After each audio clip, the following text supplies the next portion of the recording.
जरांगे पाटील जर स्थगित वगैरे शब्दाच्या अंमलबजावणी झाली नाही तर मंडल आयोग चॅलेंज करणार असं ते म्हटलं. अरे मंडल आयोग महाराष्ट्रासाठी आहे का दादा? अरे मंडल आयोग देशासाठी आहे. 92, 93, 94च्या कालावधीमध्ये या देशात दंगली झालेत.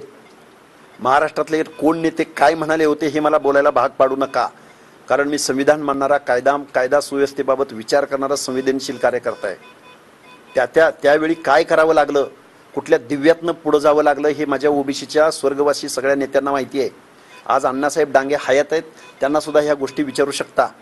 काय करावं लागला हा मंडल आयोग इम्प्लिमेंट करण्यासाठी?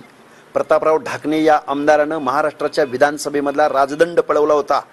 तुम्ही मंडल आयोग काय इम्प्लिमेंट या महाराष्ट्रामध्ये करत नाही? ओबीसीचं आरक्षण, जाती घातल्या गेल्या, ओबीसी असेच आले, त्यांचा कुठला सर्वेच झाला नाही, त्यांना खिरापत वाटली, त्यांना काय गरज होती, असली मोगाम वक्तव्य इथून पुढं कुठल्याही नेत्यानं करायची नाहीत.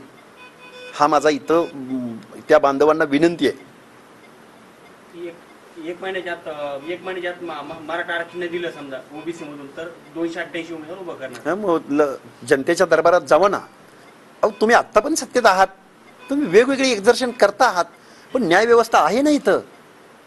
तुमचे मुख्यमंत्री नाहीत का आत्ता?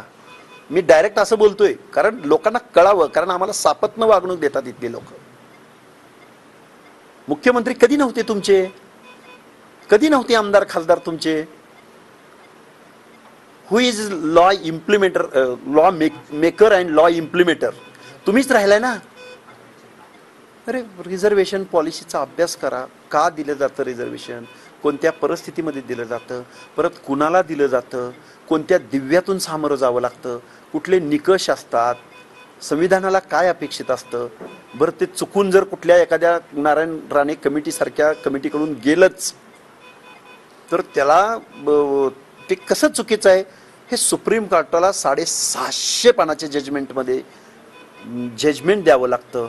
मग त्यातल्या थोड्या गोष्टीकडे मी स्पर्श करायचं म्हटलं तर त्या जजमेंटनं बघा, मी राज्य मागासवर्ग आयोगाचा सदस्य म्हणून ज्यावेळी या महाराष्ट्रात काम करत होतो त्यावेळी आमच्या आयोगानं एकमतानं असा ठराव केला होता की आम्हाला राज्य शासनानं शिक्षण नोकऱ्यामधलं जे काही रिप्रेझेंटेशन आहे ते कुठल्या कम्युनिटीला किती रिप्रेझेंटेशन आहे त्याचं आम्हाला लेखी उत्तर मिळावं. आम्ही 3 रिमाइंडर दिले शासनाला, पण शासनानं आम्हाला एकही त्याचं उत्तर दिलं नाही.